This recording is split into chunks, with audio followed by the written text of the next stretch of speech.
Bonjour à tous et bienvenue au Divalto Talk, votre rendez-vous mensuel parlant de marketing, d'innovation et de technologie. Aujourd'hui, j'ai la chance de recevoir Stéphane Chotard d'Atolia pour parler de Digital Workplace et de leur implémentation sur les marchés. Bonjour Stéphane. Bonjour Fabien, Stéphane, est-ce que tu peux te présenter, nous présenter Atolia, s'il te plaît? avec plaisir. Déjà, je te remercie de m'accueillir pour ce Divalto Talk. Je m'appelle Stéphane Chotard, comme tu l'as dit. Je travaille chez Atolia depuis un an et je suis en charge du développement commercial. Aujourd'hui, ça va être un plaisir de parler avec toi du marché de la Digital Workplace et de ses impacts aujourd'hui et surtout du contexte qui fait que ça devient un outil logiciel primordial pour les entreprises. Donc Atolia, c'est l'outil collaboratif 100% français, Mhm. euh, agile et sécurisé, qui réunit toutes les fonctionnalités qui sont essentielles au travail en équipe et à distance. Donc on va retrouver en fait des fonctionnalités de communication avec de la messagerie instantanée, la possibilité de lancer des visioconférences, de l'édition collaborative de documents et du stockage sécurisé d'informations, de la gestion de projet avec des tableaux Kanban pour se répartir les tâches à plusieurs et avancer ensemble, respecter des échéances et réussir différents projets. Et enfin, pour encore mieux s'organiser, un partage d'agenda. Et j'avais oublié aussi un élément, la possibilité de créer des wikis internes. Voilà, Ok. partage de connaissances. Donc c'est pour favoriser l'intelligence collective et la communication agile au Donc quotidien. là, tu viens de nous donner une définition de la Digital Workplace qui est globalement notre assistant personnel En digitalisé. effet, c'est Voilà, on c'est va le un peu dire comme ça, ça. ouais. Est-ce que tu peux juste résumer en une phrase, vraiment une définition d'une Digital Workplace? Alors en une phrase, je pourrais dire que la Digital Workplace, c'est un cockpit qui réunit tout ce dont a besoin un collaborateur moderne aujourd'hui pour pouvoir travailler à distance et en équipe, Ok, donc tu tout as, simplement. vraiment aujourd'hui sur les marchés, par rapport à malheureusement la situation actuelle, hein, et la situation sanitaire qui fait qu'on est de nouveau en confinement, et vous pouvez voir, on enregistre selon les règles sanitaires chacun chez nous, et on essaie de faire ça au mieux. Aujourd'hui, je pense que le marché est en explosion. Je pense que vous avez des demandes qui sont liées aussi à ces crises sanitaires. Oui, tout à fait.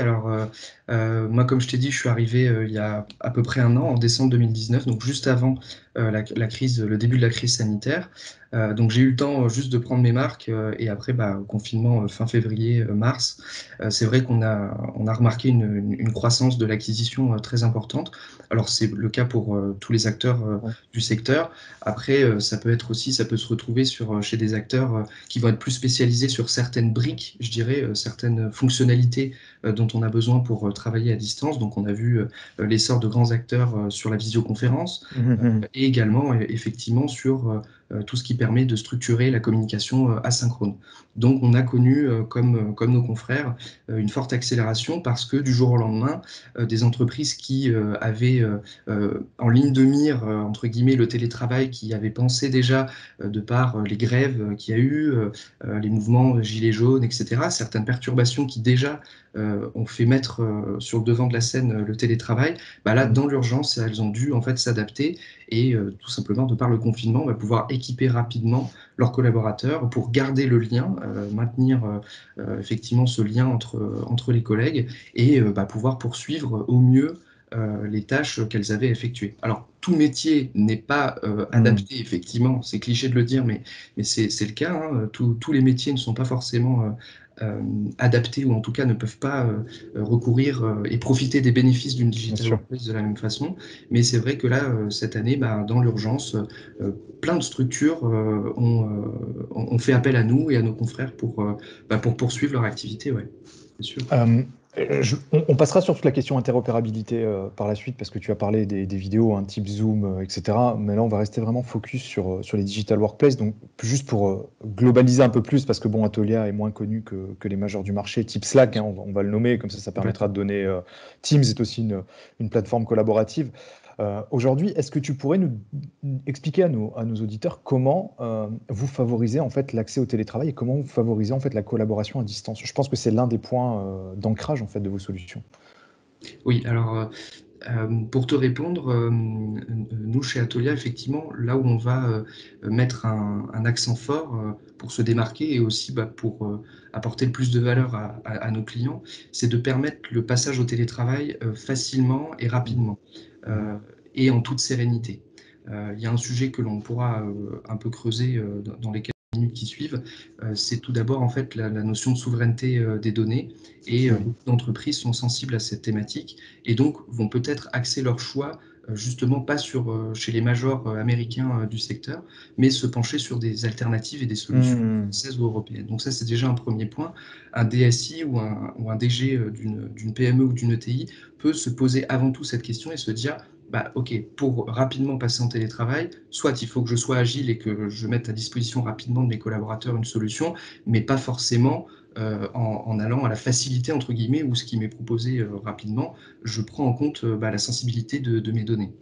Donc ça déjà c'est le premier cadre, cette espèce de sérénité qu'il faut avoir quand on passe en télétravail. Et deuxième point, c'est la facilité de prise en main et c'est en fait, alors nous ça c'est notre parti pris, c'est d'aller à l'essentiel et de ne pas proposer trop de fonctionnalités, de rester vraiment épuré, je dirais minimaliste. Et très important d'accompagner justement la prise en main de l'outil parce que c'est là où la magie peut opérer ou pas. C'est que, dès qu'on installe en fait un nouvel outil, est-ce qu'on va s'activer entre guillemets, nous c'est le jargon qu'on utilise en tant que commerciaux, de dire on a fait de l'acquisition, comment se passe l'activation? C'est-à-dire quelqu'un qui installe notre outil, est-ce qu'il va vraiment en fait Oui, c'est ton taux d'adhésion en fait derrière. C'est comment... Exactement, c'est l'adhésion. Et donc, ce qui est très important, ça va être à ce stade-là, la réactivité, je dirais humaine, c'est-à-dire de compter sur une équipe. Donc, nous, on est basé à Strasbourg, voilà, une équipe support, clientèle, qui va répondre rapidement aux questions des uns et des autres. Donc, ça, voilà, pour répondre à ta question, je pense que c'est essentiel. Ouais. Pardon. Pour toi aujourd'hui, si je résume, en fait, pour favoriser les digital workplace, on va apporter en fait des solutions aux entreprises qui sont déjà dans la souveraineté de données et le fait que les données soient présentes en France. On va être agile, on va répondre très rapidement en fait aux besoins des entreprises. Est-ce que pour toi en fait, on est plus actuellement, et bien malheureusement je le redis, dans une réaction par rapport à une situation, ou est-ce qu'il y avait déjà des stratégies qui avaient été mises en place par les entreprises pour pouvoir adopter ces digital workplace, ou elles étaient pas du tout prêtes en fait à ces mutations? Alors, pour te répondre facilement, ça dépend. Ça dépend des secteurs. Il y avait, alors très clairement, les entreprises du numérique, je dirais, les big players, les startups, avaient déjà ça dans leur ADN en fait et travaillaient déjà en remote. C'était dans leur culture et dans leur ADN de travailler avec des équipes un peu partout dans le monde. Donc, au final, elles étaient déjà prêtes et elles avaient déjà intégré en fait les outils qu'il fallait et les outils ne suffisent pas, aussi la culture et la façon de travailler en fait, de respecter un peu ce rythme en fait, cette communication asynchrone. Je travaille de mon côté, j'avance, je connais mes objectifs, je dépose de l'information, l'autre personne la consulte et me répond, etc. Donc sans avoir l'obligation de faire des réunions à tout va, etc. Donc certaines boîtes étaient déjà en fait étaient déjà prêtes, elles n'ont fait qu'accélérer et réaliser tous les bénéfices de s'être préparées en amont. Après, il y a d'autres entreprises qui ont effectivement dû réagir dans l'urgence, parce que ça venait peut-être aussi de culture managériale de l'entreprise ou même d'un secteur qui n'avait pas identifié ce besoin vraiment urgent, express de passer en télétravail. Du coup, là, ce que je peux te dire aussi sur l'évolution par rapport à mars, c'est que effectivement, des entreprises ont essuyé un peu des plâtres et ont essayé différents outils dans l'urgence durant le premier confinement en mars. Là, aujourd'hui, on se parle, on est en novembre. Elles ont eu en fait le temps et on remarque qu'effectivement, il y a des personnes des clients potentiels maintenant qui viennent nous voir parce qu'elles ont eu le temps de mûrir un peu leur projet et de se dire, OK, maintenant, les critères pour moi qui sont importants, c'est ça, ça. Et donc, voilà. Donc, ça évolue, ça va continuer à évoluer. C'est un sujet qui est très culturel. Là, avant de te parler, je regardais un petit peu les actus et je vois qu'en fait, le télétravail est un sujet éminemment politique et culturel. Donc, il ne faut pas que parler des outils. Effectivement, c'est important, mais c'est surtout en fait dans la démarche et la volonté de changer, pas pour changer, mais en fait et de pas forcément changer radicalement. Et donc, on parle bien du full télétravail confiné ou du télétravail 2 à 3 jours par semaine. Et je le souhaite, et on reviendra très probablement dans les mois à venir, je l'espère, avec la découverte d'un vaccin, dans une situation un peu plus normale, mais où je pense que ça sera ancré en fait de profiter des avantages qu'apporte le télétravail. Ouais. Donc, du coup, les digital workplace que tu assimiles à date au télétravail, ce qui fait sens, parce que l'essor vient de cette situation, elles accompagnent, en fait, je dirais, par expérience et par ce qui s'est passé sur les derniers mois, les entreprises dans leur nouvelle stratégie de, on va dire, délocalisation digitale et de digitalisation, on va appeler ça comme ça. Par contre, juste par curiosité, est-ce que tu pourrais me donner la fonctionnalité qui est la plus demandée? Est-ce que c'est la vidéo ou pas?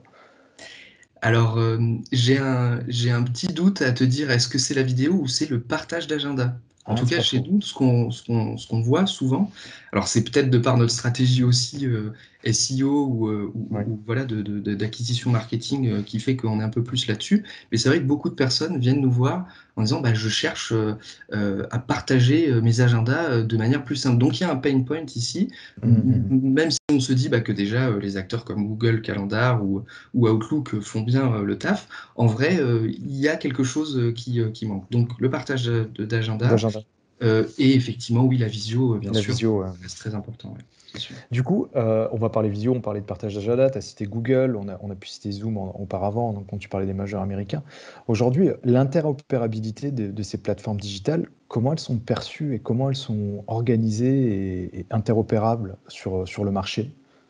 C'est un vrai sujet, c'est un sujet éminemment complexe. Ça mériterait qu'on fasse une vidéo rien que sur ce sujet-là et que je me prépare un petit peu. Mais ce que je peux te dire là-dessus, c'est que très clairement, euh, c'est un sujet complexe parce que chaque acteur n'a pas forcément intérêt à avancer sur pas un protocole, mais enfin, tu vois ce que je veux dire, un langage commun ou oui, Hmm. un protocole commun, puisque leur intérêt à chacun est de faire venir et rester les collaborateurs dans leur environnement. Donc, on est en train de voir, on avait vu Slack effectivement qui intégrait la possibilité de lancer des réunions Teams, Mhm. mais inversement Teams, enfin, je vois pas trop comment il pourrait effectivement se brancher au référentiel Slack. Il n'y a pas de référentiel. Slack, on voit qu'il avance sur la fonctionnalité Slack Connect pour permettre en fait de mieux connecter des entreprises entre elles sur un Slack. Et ça, c'est le vrai sujet, effectivement. Moi, j'ai pu repérer quelques difficultés parfois, enfin, des témoignages en fait de mon entourage ou de prospects, etc. Qu'il est parfois difficile en fait d'être rapide dans le lancement Hmm. quand on est sur Teams avec et en fait les autres entreprises qui ont leur propre tenant, etc. Donc c'est toujours le juste équilibre entre simplicité d'usage et de connexion, Ouais. d'interopérabilité et de sécurité qui est un peu le bastion et qui est défendu par la DSI. Donc l'interopérabilité, qu'est-ce que je pourrais te dire de plus? C'est un sujet très important pour nous aujourd'hui. On cherche justement à vraiment analyser l'écosystème actuel d'une entreprise qui nous approche euh, pour être sûr qu'en fait on va pouvoir pas tout chambouler et changer tous les process de travail, bien s'intégrer en fait dans les process qui marchent déjà bien. Donc l'interopérabilité, ça peut marcher sur justement l'agenda, c'est-à-dire on n'impose pas d'utiliser Ouais, par exemple. t'as la possibilité que ça fonctionne sur tout, je me permets de te couper, mais si tu Oui, prends oui. l'exemple de Slack, ou même nous, regarde, nous on est provider de CRM, demain on peut imaginer que tu fais une requête simple en SQL sur Atolia qui permettrait d'afficher les opportunités via notre CRM Wivi. Donc ça peut être ce type d'opérabilité qui peuvent être intéressants. Par contre, je vais revenir sur un point que tu as cité qui était hyper intéressant, c'est le tenant. Parce que ce principe de tenant où du coup, tu as ton digital workplace et personne ne peut sortir de ton organisation pour organiser des meetings, sauf si tu reçois une invitation. On a eu le cas, parce qu'on était en train de, d'essayer de plugger le meeting de ce matin sur Teams et il fallait que je t'envoie les liens et c'était compliqué parce que le lien n'arrivait pas, etc. Et c'est vrai que j'ai vu d'autres digital workplace. Alors j'ai vu Upshare Oui, qui est sur Reims, il me semble, de mémoire, Reims et Mulhouse, oui. qui est une petite startup qui a quelques années maintenant. Et eux, en fait, ils proposent de créer des rooms sur lesquels tu peux mettre différentes entreprises, donc une entreprise A, une entreprise B, qui ont chacune leur upshare ou qui ont chacune leur digital workplace, de les réintégrer dans une room commune dans lequel tu vas partager en fait un dashboard, un cockpit de pilotage Mm. commun. Et je trouve ça hyper intéressant. Est-ce que pour toi, c'est vraiment l'avenir, par exemple, de ces digital workplace et l'avenir du travail en remote aussi? Parce que à un moment donné, est-ce que c'est pas là où on va devoir tendre? Complètement, et c'est très malin de leur part, effectivement, d'avancer là-dessus. Et ça se comprend parce que les habitudes de travail et même l'économie, en fait, devient de plus en plus transversale. On travaille avec des flottes de freelance, en fait, de consultants externes. On est beaucoup pour accélérer sur le go-to-market, l'innovation. Les entreprises doivent aller plus vite dans ce besoin de rapidement, je pense à l'image de l'attente 2 secondes, tu vois, on déploie en fait un environnement et rapidement, tout en maintenant la sécurité, bah, on fait en sorte que des personnes puissent échanger les idées et avancer ensemble sur les projets. Donc c'est sûr que c'est un sujet crucial et ça va être de plus en plus le cas. Oui.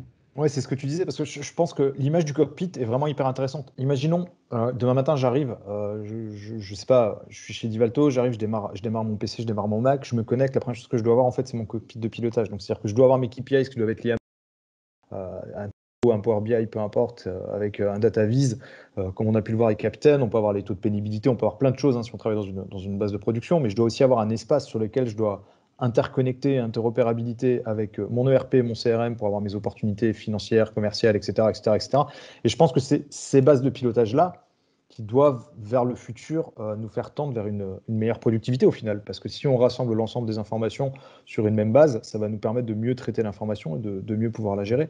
Tout à fait. Euh, Selon toi, alors une question qui revient régulièrement, hein, sur les talks et que j'aime bien poser, c'est est-ce que ces projets s'intègrent dans une stratégie générale d'entreprise ou ce sont des projets indépendants à l'entreprise? C'est-à-dire, est-ce qu'une DSI peut décider de dire, bah, moi je pense que ça peut être intéressant, donc on y va, ou est-ce qu'il faut que ce soit piloté par une stratégie globale d'entreprise? C'est une très bonne question et je te partagerai en fait mon point de vue là-dessus. Et c'est un focus qu'on fait là chez Atolia, c'est d'abord euh, de prioriser en fait les échanges avec les directions métiers avant de parler forcément tout de suite en premier à la DSI. La DSI, c'est-à-dire on la met pas de côté, c'est très important, elle est au cœur de l'entreprise et elle prend un poids stratégique croissant, on l'a vu sur ces dernières années dans une entreprise. Et souvent, ça va dépendre de la culture de l'entreprise, mais elle peut être impliquée en amont en fait dans la stratégie globale de la boîte.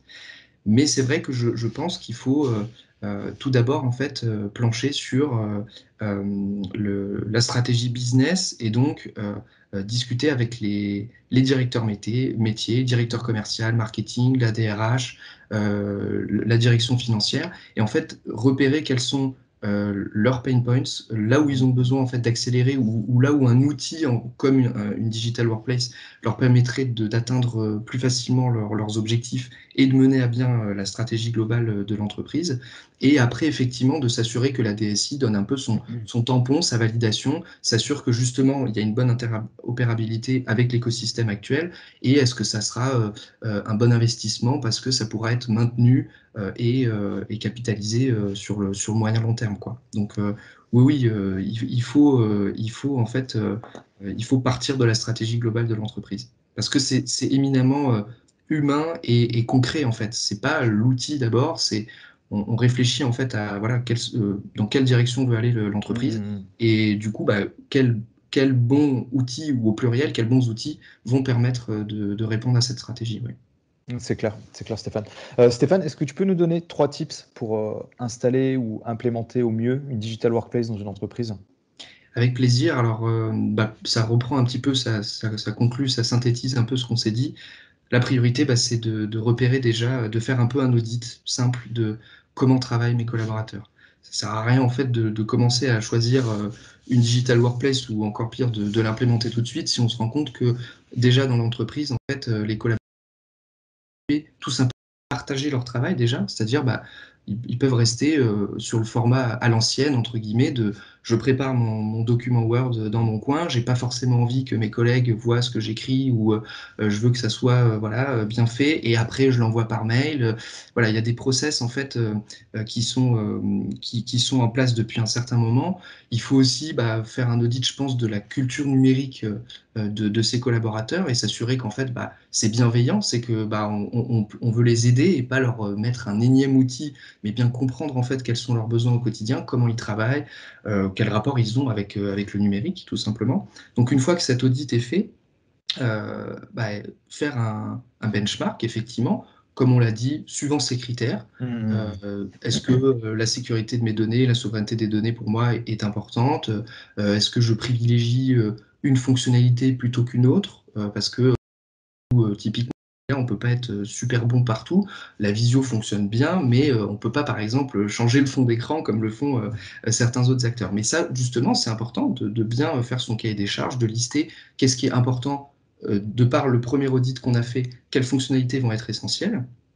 Et ensuite, tout simplement, repérer dans l'entreprise les champions, une petite équipe restreinte de personnes qui sont motivées, qui sont à l'aise avec le numérique et qui vont travailler, en fait, qui vont être les précurseurs, qui vont mettre en place un petit peu une structure, une arborescence dans la Digital Workplace qui est testée, enfin, ou plusieurs, si on en teste deux ou trois, et qui vont faire les meilleurs feedbacks pour dire, OK, c'est celle-là qu'on retient ou pas. Et ensuite, une fois que le choix a été fait, on déploie au fur et à mesure dans l'entreprise, quoi. Donc voilà un peu les tips que je peux te donner sur le bon choix en fait à faire et le bon choix. Merci beaucoup Stéphane. Donc si je dois résumer rapidement, je dirais que les Digital Workplace aujourd'hui, elles sont quand même développées suite de crises sanitaires qui sont en cours et à ce qui peut se passer, mais ça a des points positifs parce qu'on répercute aussi une productivité du travail qui est beaucoup plus forte, une collaboration qui est beaucoup plus poussée aussi entre les différents acteurs de l'entreprise et surtout des entreprises qui continuent à se digitaliser de plus en plus et qui montrent en fait cette volonté de vouloir utiliser des outils. Merci beaucoup Stéphane, merci encore pour l'ensemble des informations que tu as pu nous donner, c'était génial. N'hésitez pas à nous retrouver sur tous les réseaux sociaux, sur LinkedIn, sur Facebook, sur Twitter. À bientôt. Au revoir. Merci Fabien, salut.